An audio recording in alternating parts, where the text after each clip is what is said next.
এইটো এটা এনেকুৱা কথা যে কোনোবা মানুহজন যদি আপোনাৰ আত্মহত্যা লৈ যদি তেওঁ যদি সাংঘাতিক আগ্ৰহী তাক আপুনি কোনো পধ্যে বচাব নোৱাৰে ক'তো। আগে নিজৰ মাজত সেই চিন্তাধাৰা আহিব লাগিব যে আচলতে ঘৰত মানুহখিনি আছে, ৰৈ আছে। আজি চৰকাৰে বাধ্যতামূলক কৰিবলগীয়া হৈছে যে ফুৰা চলাই তেওঁলোকে গ'লে ফাইন হ'ব। ফাইন হোৱাৰ ভয়তে তেওঁলোকে নকৰা হৈছে। আচলতে নিজৰ প্ৰাণৰ সুৰক্ষাৰ কথা চিন্তা কৰি তেওঁলোকে নকৰিব লাগে। আটাই ভাবে মই অলপমান খালে একো নহয়, কিন্তু আল্টিমেটলি আমিতো এডাল সীমাৰেখা ৰাখিব লাগিব। গতিকে এইটো কাম নকৰাই ভাল। আৰু যি ধৰণৰ যান জঁটৰ সমস্যা হৈছে আজিকালি, বহু মানুহে গাড়ী চলাব নাজানে, গাড়ীখন লৈ ওলাই গুচি যায়, ছিগনেল নিদিয়াকৈ টাৰ্ণিং, এনেকুৱা বহুত কথা আছে বাৰু। সেইবোৰ কথা আজি কৈ আমি শেষ কৰিব নোৱাৰিম। কিন্তু সুৰা আৰু এক্সিডেণ্ট এই কথাটোতো আৰু আজিৰ কথা নহয়, এইটো বহু বছৰ পুৰণি কথা। এইখন চাইকেল চলালেও বিপদ হ'ব পাৰে মানুহৰ সুৰা পান কৰি। গতিকে চাইকেল চলোৱা মানুহজনকতো কেতিয়াও চেক নকৰে, তেওঁ কাৰোবাৰ আগত পৰিলে আন এজন সুস্থ মানুহ এজনো অসুবিধা হ'ব পাৰে। গতিকে এইটো নিজৰ চেঞ্চৰ কথা আচলতে। নিজকে যিয়ে ভাল পায়, যিয়ে নিজৰ ঘৰৰ মানুহখিনিক ভাল পায়, ঘৰৰ মানুহখিনিক যদি সঁচাকৈ ভাল পায় তেতিয়াহ'লে ঘৰৰ মানুহে ভাল পোৱা নিজকে তেওঁলোকে ভালকৈ ৰাখিব লাগে। সেইখিনি আমাৰ সাধাৰণ দায়িত্ব। কিন্তু চৰকাৰৰ যিবিলাক নীতি দেখিবলৈ পোৱা গৈছে অভিধা, যেন সুৰাক লৈ অসমখন চলাব বিচাৰিছে, সুৰাৰ ওপৰত নিৰ্ভৰশীল হৈছে, এইটো হোৱা উচিত জানো? চাওক, চৰকাৰ এখনে যেতিয়া নিজৰ কামবোৰ দায়িত্ববোৰ কৰিব নোৱাৰে, এজন যিকোনো ব্যক্তিৰ দৰে তেওঁলোকেও মিছা কথা ক'বলগীয়া হয়, তেওঁলোকে মিছাৰ ছাপোৰ্ট ল'বলগীয়া হয়। গতিকে এইবিলাক তেওঁলোকে কৰি থাকিব, চলি থাকিব। মই ক'ব খুজিছোঁ যে আজি চোৰ এজনে চোৰ কৰিবলৈ আহে, চোৰৰ অভাৱটো নাই।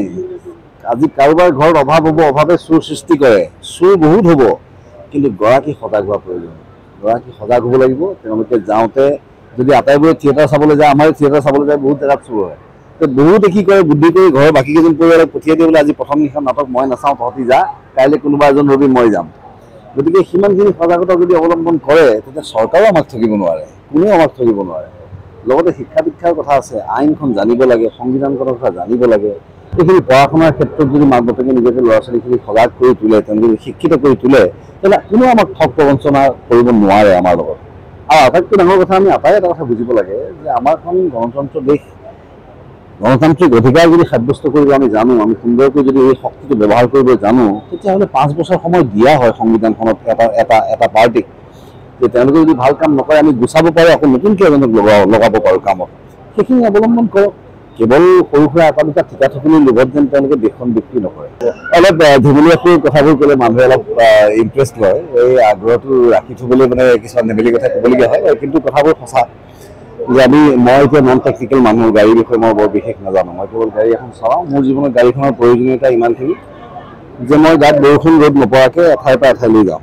এতিয়া মোৰ কথা হৈছে যে সকলোৱে গাড়ীখন চলাওঁতে যিখিনি সাৱধানতা অৱলম্বন কৰি চলাব লাগে, ট্ৰেফিক আইন মানি, নিজৰ ছেফটিৰ কাৰণে আমি আটাইবোৰ ছেফটি ফিচাৰ চাই থাকোঁ, আমি আটাইবোৰ ছেফটি ফিচাৰ জানো, আটাইৰ আগত চব কথা কওঁ, কিন্তু ছিট বেল্টৰ কথা নকওঁ, যিয়ে আমাৰ আচলতে প্ৰাণ ৰক্ষা কৰে। গতিকে সেই ক্ষেত্ৰত আটাই সজাগ হ'ব লাগে।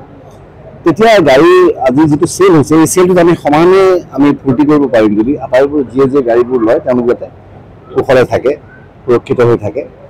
আৰু দ্বিতীয় কথা, জীৱনত মই গাড়ীখনৰ লগত একে বুলি কৈছোঁ এইকাৰণেই, কাৰণ মই জোৰকৈ গাড়ী চলাই চালোঁ, লাহে লাহে যোৱা মানুহজন আৰু মোৰ মাজত পাৰ্থক্য মাত্ৰ 10 বা 15 মিনিটৰ। গতিকে 10 বা 15 মিনিটৰ কাৰণে দৌৰা-দৌৰি নকৰি নিজৰ প্ৰাণ ৰক্ষা কৰি চলক, ঘৰৰ পৰিয়ালৰ মানুহবোৰ উভতি যাওক, সেইটো বিৰাট দৰকাৰী কথা। আৰু ধেমেলীয়া সুৰত কোৱা কথাষাৰ যে মানে মোৰ নিজৰ মহিন্দ্ৰাৰ গাড়ী আজি কেইবা বছৰো। গতিকে মই কৈ বিচাৰিছোঁ গাড়ীখন নিকিনালৈকে মানে পেৰসিদৰে হৈ থাকে, কিনাৰ পাছত পৰিবাৰৰ দৰে হয়। তাৰপিছত আফটাৰ চেল চাৰ্ভিচটো বৰ দৰকাৰ। যদি পৰিবাৰে ভাত ৰান্ধি নিদিয়ে আমাৰ কি গতি হ'ব আমি আটাই মতা মানুহবোৰে জানো। গতিকে আফটাৰ চেল চাৰ্ভিচ মহিন্দ্ৰাৰ ভাল, যিটোৰ কাৰণে মই আচলতে মহিন্দ্ৰাৰ লগত আজি 1 বছৰ জড়িত হৈ আছোঁ এজন কাষ্টমাৰ হিচাপে। আজি 30খন একেলগে বহুত অভিলেখৰ ওপৰত অভিলেখ সৃষ্টি হৈছে, আগলৈ অভিলেখ ভংগ হৈ থাকিব।